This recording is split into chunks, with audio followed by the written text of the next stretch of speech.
Hello बच्चा लोग, आज हम करेंगे टेंसेस। बहुत मुश्किल होते हैं टेंसेस। आप लोग क्यों इतना मुश्किल समझते हैं टेंसेस को?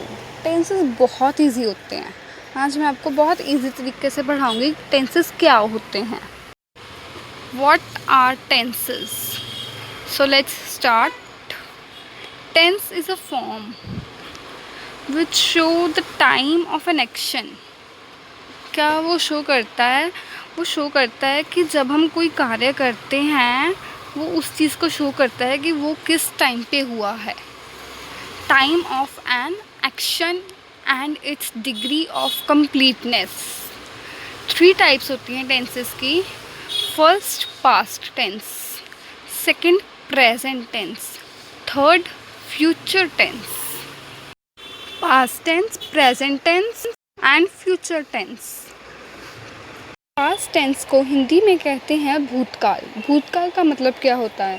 भूतकाल का मतलब होता है कि जो काम हम कर चुके हैं, पहले ही वो काम हो चुका है। प्रेजेंट टेंस होता है वर्तमान काल, वो काम चल रहा है, हम उस काम को कर रहे हैं, that is present tense. Future tense होता है जो काम हम करेंगे, आगे फ्यूचर में करेंगे, वो होता है भविष्य काल, फ्यूचर टेंस। भूतकाल, वर्तमान काल, भविष्य काल। अब इन तीनों की आगे भी फर्दर 4 टाइप्स होती हैं। 4 टाइप्स हर टेंस की। कुल मिला के कितनी हुई? 12। Each tense is divided into 4 parts. So we will start our 4 parts. First part is indefinite tense. Indefinite tense को हम सिंपल टेंस भी कहते हैं। Second is continuous. कॉन्टिन्यूस को हम प्रोग्रेसिव भी कहते हैं। Third is perfect and the fourth one is perfect continuous tense. Perfect continuous से पता चलता है कि कार्य पहले से ही जारी है, परंतु अभी भी कुछ भाग शेष रहता है, अभी भी थोड़ा सा रहता है, पहले हो चुका है लेकिन फिर भी हमारा थोड़ा सा रहता है। That is perfect continuous tense. And what is perfect? Perfect is पता चलता है कि काम वर्तमान समय में समाप्त हो गया है। कॉन्टिन्यूस में पता चलता है कि इससे केवल कार्य के बारे में पता चलता है। नाउ इंडेफिनिट से हमें वर्तमान स्थिति के बारे में पता चलता है। इंडेफिनिट को हम सिंपल टेंस भी कहते हैं। तो अब 12 टेंसेस में से हम सबसे पहले कौन सा करेंगे? वो होगा हमारा प्रेजेंट इंडेफिनिट टेंस। कौन सा होगा? प्रेजेंट इंडेफिनिट, जिसको हम और क्या कहते हैं? Simple present tense. इस बात को याद रखना है आपने, कहीं गड़बड़ ना हो जाए। रूल। अब सिंपल प्रेजेंट टेंस का रूल क्या है?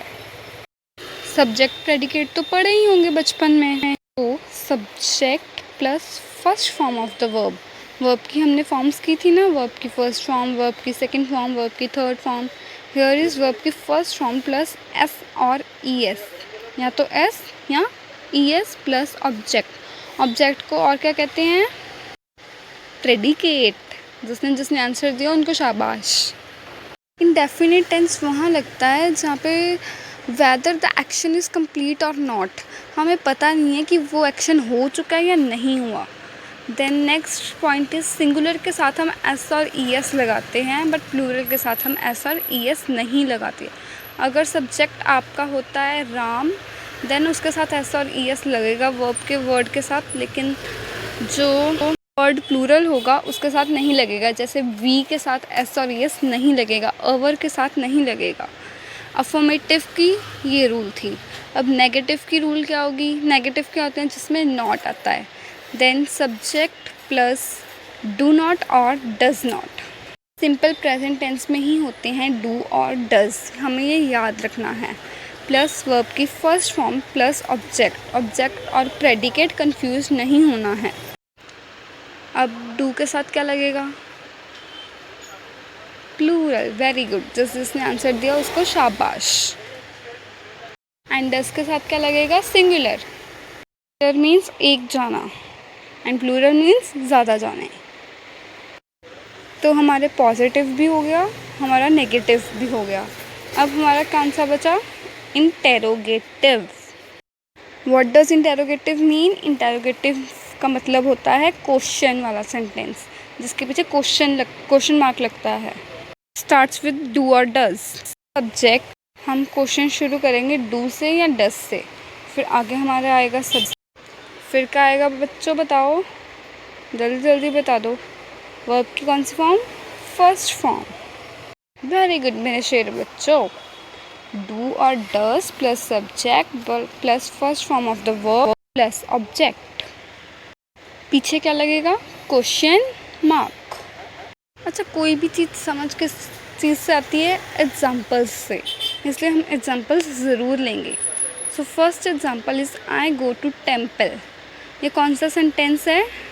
I go to temple daily कौन सा सेंटेंस है? Affirmative sentence. अफर्मेटिव सेंटेंस कौन सा होता है? Simple sentence. और ये कौन सा है?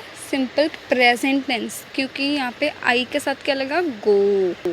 अब हमारा नेक्स्ट सेंटेंस है दे। अरे मैंने काट दिया they, sorry. They do not cheat others. मैंने आपको बताया था ना, नेगेटिव सेंटेंस में क्या आता है हमेशा? नॉट, ना। इसमें क्या है? Do not. Do not, do not कौन से टेंस में आता है? कौन से टेंस में आता है? Simple present. तो चलो अगला इंटेरोगेटिव है, does Ram run a business. हमें कैसे पता लगा ये इंटेरोगेटिव है? इसके पीछे क्वेश्चन मार्क। हमें ये कैसे पता लगा ये सिंपल प्रेजेंट टेंस है? इसकी स्टार्टिंग में क्या आया? डज। अब हम ज़रा देख लें कि यूज़ कहाँ होते हैं ये टेंस सिखा तो देते हैं, ये यूज़ कहाँ करने हैं हमने, कौन से सेंटेंसेस में यूज़ करने हैं हमने। Now uses of present indefinite tense. Present indefinite tense कौन सा होता है? सिंपल प्रेजेंट टेंस, जो हमें अभी किया हमने। तो हम जल्दी जल्दी याद कर लेंगे वेयर इट्स यूज्ड। ये होता है हॉबीज़। हॉबीज़ क्या होती है? हमारी जो आदत होती है, हम फ्री टाइम में जो भी करते हैं वो हॉबी होती है। तो our sentence is Radha loves singing. Radha को गाना पसंद है। इसमें सिंपल प्रेजेंट टेंस कैसे पता लगा? लव के साथ एस और यस लगा, है ना? नोटिस किया आपने? Second is routines. रूटीन्स का मतलब होता है दैनिक कार्यों को व्यक्त करने के लिए। दैनिक कार्य होती है रूटीन। ओके, आप सुबह जल्दी उठते हो, जल्दी सोते हो, that is your routine. Then our sentence is she catches the first bus. वो पहली बस पकड़ लेती है, ये उसकी रूटीन है, वो रोज़ पहली बस में जाती है। ठीक है, आपके दादाजी सुबह जल्दी उठते हैं, उनकी रूटीन है। आपके पापा 9 बजे ऑफिस जाते हैं, ये भी उनकी रूटीन है। Okay. Third is habits. Habits क्या होती हैं? नियमित रूप से होने वाले कार्य को प्रकट करने के लिए जो वर्ड यूज़ किया जाता है उसे हम हैबिट्स कहते हैं। Now will take the example of the habit. सोचो आप भी कोई हैबिट बना के लिखो, कोई सेंटेंस बना के लिखो हैबिट। तो चलो मैं बताती हूँ। My grand father does yoga daily. वो क्या करते हैं? रोज़ योगा करते हैं। ये उनकी क्या है? हैबिट है उनकी।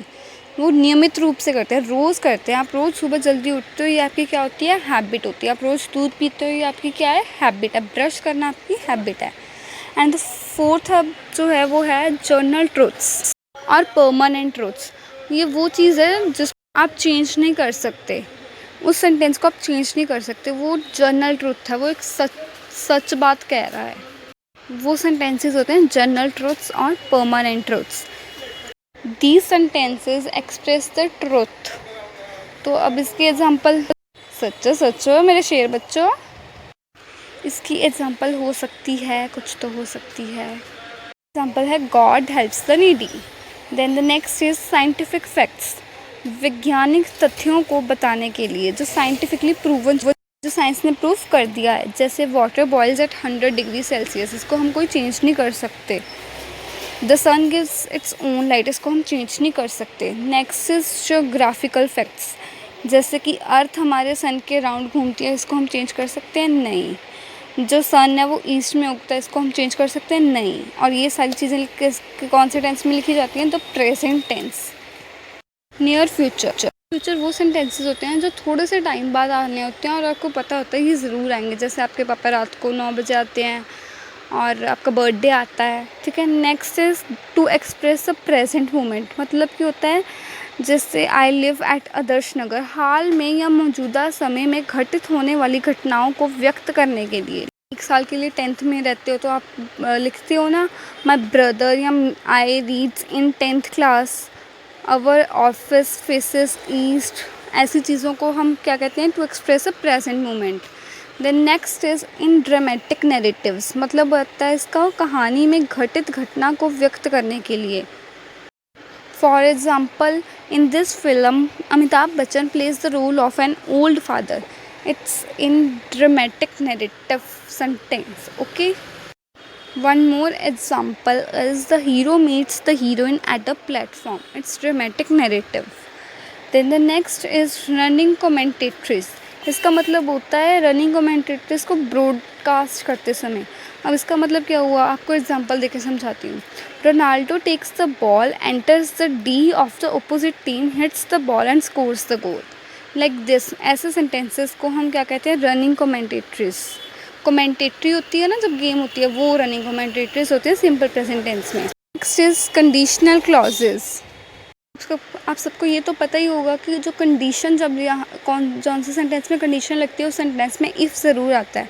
तो इफ़ वाले सेंटेंस में देखना उसमें सिंपल प्रेजेंट टेंस ही यूज़ हुआ होता है। Next exclamatory sentences. एक्सक्लामेटरी आपको पता ही है, what a lovely flower it is, हमेशा ये कौन से टेंस में होता है, simple present tense. The next is imperative sentences. Imperative होते हैं सेंटेंसेस किसी को ऑर्डर करना, रिक्वेस्ट करना किसी को, ऐसे सेंटेंसेस को इम्पेरेटिव सेंटेंसेस कहते हैं। For example don't hate anybody, never befool others, obey your seniors. ऐसे सेंटेंसेस कौन से होते हैं, imperative sentences. And the next one, to introduce quotations का मतलब होता है किसी को कोई अच्छी लाइन कहना, saying anyone a good line. For example, Netaji says give me blood I will give you freedom.